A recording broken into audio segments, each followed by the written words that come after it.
আজ 25শে বৈশাখ, বাঙালির এক জাতীয় উৎসবের দিন।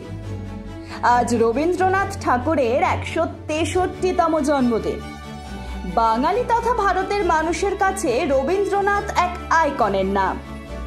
কবিতা থেকে গল্প, গান থেকে উপন্যাস, প্রবন্ধ, সাহিত্যের নানা শাখায় রবীন্দ্রনাথ ছিলেন এক এবং একমেব দ্বিতীয়। রবীন্দ্রনাথের গান হোক বা গল্প ব্যবহৃত হয়েছে নানান সিনেমায় ও নাটকে। বাংলা তো বটেই, ভারতীয় বিভিন্ন ভাষাতেও নাটক এবং সিনেমায় ঘুরে ফিরে এসেছেন রবীন্দ্রনাথ তার লেখনী নিয়ে। কিন্তু আশ্চর্যজনকভাবে হিন্দি সিনেমায় যেভাবে শরৎচন্দ্রের দেবদাস বা পরিণীতার মতো কাহিনী নিয়ে একের পর এক সিনেমা হয়েছে অতীতে এবং বর্তমান সময়, বলিউডে রবীন্দ্রনাথকে নিয়ে সেভাবে আলোড়িত হয়নি বর্তমান সময়, একমাত্র কাবুলিওয়ালা ছাড়া। কিন্তু তা সত্ত্বেও অনেকেই জানেন না রবীন্দ্রনাথের কাহিনী নিয়ে অতীতে এবং সাম্প্রতিক অতীতে কিছু কাজ হয়েছে। আজ কবিগুরুর জন্মদিনে তার লেখা নিয়ে তৈরি হওয়া হিন্দি সিনেমার সম্পর্কে আপনাদের জানাবো। মিলন ছবিটি সম্ভবত বলিউডে রবীন্দ্রনাথের গল্প অবলম্বনে তৈরি প্রথম দিকের ছবিগুলির মধ্যে একটি।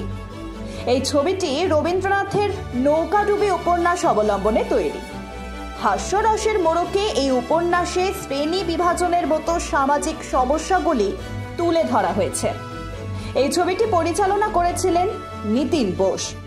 ছবিতে অভিনয় করেছিলেন দিলীপ কুমার, মীরা মিশ্র, রঞ্জনা এবং পাহাড়ি সান্যালের মতো অভিনেতারা। এই গল্পের কাহিনী এক তরুণ আইনের ছাত্রকে ঘিরে আবর্তিত হয়েছে, যাকে জোর করে দেখাশুনো করে বিয়ে দেওয়া হয়, যদিও সে ভালোবাসে অন্য কাউকে। কিন্তু এক ভয়ঙ্কর নৌকাডুবের দুর্ঘটনা তার জীবন বদলে দেয়। এই ছবিটি দিলীপ কুমারের কেরিয়ারের খুবই গুরুত্বপূর্ণ একটি ছবি, যে কথা দিলীপ বারে বারে নিজের বিভিন্ন সাক্ষাৎকারে স্বীকার করে নিয়েছেন। ঘুমঘাট নৌকাডুবি অবলম্বনে ফের আরেকটি ছবি হয় বলিউডে। 1960 সালে রামানন্দ সাগর, ভরতভূষণ, লীলা চিটনেস, প্রদীপ কুমার, বীণা রায়, আশা পারেখ, হেলেন এবং রাজেন্দ্রনাথের মতো বড় তারকাকে নিয়ে নৌকাডুবি অবলম্বনে তৈরি করেন ঘুমঘাট নামের ছবিটি। তবে এই ছবিতে মূল গল্পের সঙ্গে মিল রেখে একটি নৌকা ডুবে যাওয়ার পরিবর্তে নির্মাতারা একটি ট্রেন দুর্ঘটনা দেখান, যা গল্পের প্লটে একটি বড় মোচড় তৈরি করে। ছবিটির সঙ্গীত পরিচালনা করেন রবি। এই ছবিতে লতা মঙ্গেশকরের গলায় লাগে না মোর জিয়া এবং মরি ছমছম বাজে পায়েলিয়া খুবই জনপ্রিয় গান। কাবুলিওয়ালাই সম্ভবত রবীন্দ্রনাথের একমাত্র গল্প যা বিভিন্ন ভাষায় বছরের পর বছর বিভিন্ন পরিচালককে আকর্ষিত করেছে। 1961 সালে বলিউডে কাবুলিওয়ালা গল্প অবলম্বনে তৈরি হয় একই নামের একটি চলচ্চিত্র। এই ছবিতে বলরাজ সাহানি একজন কাবুলিওয়ালা চরিত্রে অভিনয় করে অমর হয়ে যান। এই গল্পে একজন অপরিচিত কাবুলিওয়ালার সঙ্গে একটি ছোট্ট শিশু মিনির পরিচয় এবং তার সঙ্গে এক হৃদয়ের বন্ধন তৈরি হয়। এই বন্ধন কাবুলিওয়ালা রহমতের মনে তৈরি করে হাজার হাজার মাইল দূরে থাকা তার মেয়ের প্রতি টান। এই গল্পটি সেলুলয়েডে বলা সবচেয়ে স্পর্শকাতর গল্পগুলির একটি হয়ে উঠেছে বারে বারে। বায়োস্কোপওয়ালা হিন্দি বড় পর্দায় রবীন্দ্রনাথ ঠাকুরের কাবুলিওয়ালা গল্প অবলম্বনে তৈরি সবচেয়ে সাম্প্রতিক ছবি। এই ছবিতে কাবুলিওয়ালা ওরফে বায়োস্কোপওয়ালা রহমতের চরিত্রে অভিনয় করেন ড্যানি ডেনজম্পা।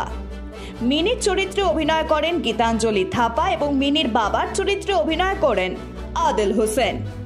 এই ছবিটি 1892 সালে লিখিত রবীন্দ্রনাথের কাবুলিওয়ালা গল্পের একটি আধুনিক সংস্করণ। এই ছবিতে রবীন্দ্রনাথের কাবুলিওয়ালা 19 শতকের সময়কে 1980 সালের তালিবান শাসনকালে নিয়ে যান পরিচালক। এই ছবিতে পেশা পরিবর্তন করে রহমত, পেশা পরিবর্তন করে ড্রাই ফ্রুট বিক্রেতার বদলে হয়ে ওঠেন এমন এক পেশার মানুষ যিনি বায়োস্কোপে শিশুদের চলচ্চিত্র দেখিয়ে বেড়ান। দেব মেধাকার পরিচালিত এই ছবিটি সিনেমার প্রতি ভালোবাসা এবং মৌলবাদের বিরুদ্ধে বক্তব্য তুলে ধরার জন্য যথেষ্ট প্রশংসিত হয়েছে দর্শক মহলে। লেকিন রবীন্দ্রনাথ ঠাকুরের ক্ষুধিত পাষাণ অবলম্বনে 1991 সালে গুলজার তৈরি করেন লেকিন নামে একটি ছবি। এই ছবিটি সমীরকে ঘিরে অবর্তিত, যে রেবা নামে একটি মেয়ের প্রতি আকর্ষিত হয়, কিন্তু রেবার অস্তিত্ব নিয়ে প্রশ্ন ওঠে। গুজরাটের আহমেদাবাদের শাহিবাগে শাহজাহানের মতি শাহী মহলে থাকার সময় এই গল্পটি লিখতে অনুপ্রাণিত হন রবীন্দ্রনাথ ঠাকুর। এই ছবিতে সমীরের ভূমিকায় অভিনয় করেন বিনোদ খান্না এবং রহস্যময়ী রেবার ভূমিকায় অভিনয় করেন ডিম্পল কাপাডিয়া।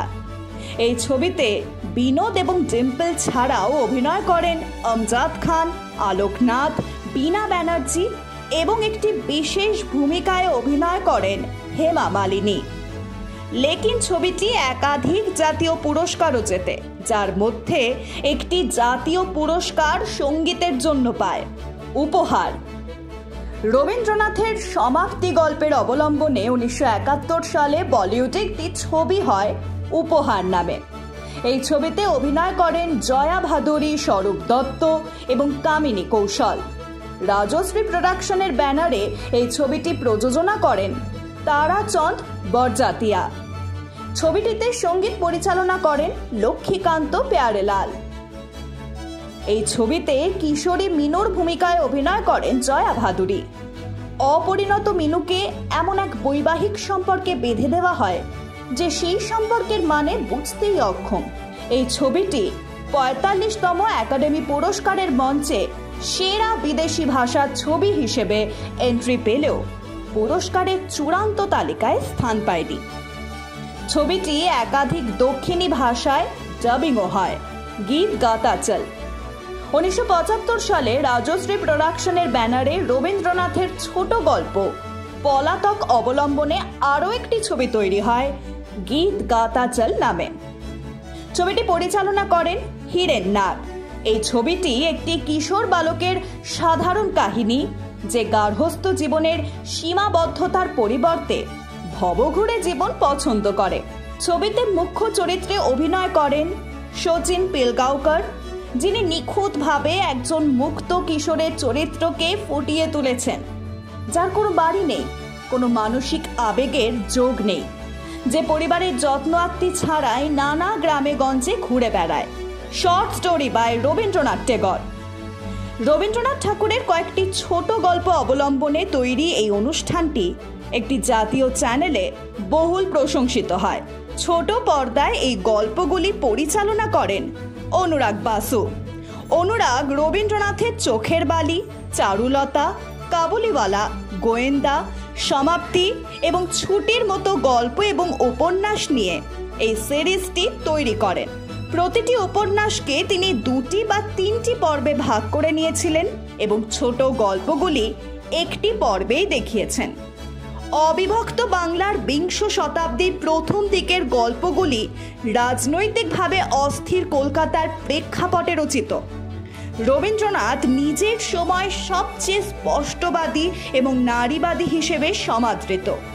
তিনি আত্মবিশ্বাসী নারীদের তার গল্পের প্রধান চরিত্র হিসেবে দেখিয়েছেন, যারা প্রত্যেকেই রক্ষণশীল ভারতীয় সমাজে কোণঠাসা হতে হতে শক্তিশালী এবং প্রতিবাদী হয়ে উঠেছিলেন। Bureau report, Pritam Bangla.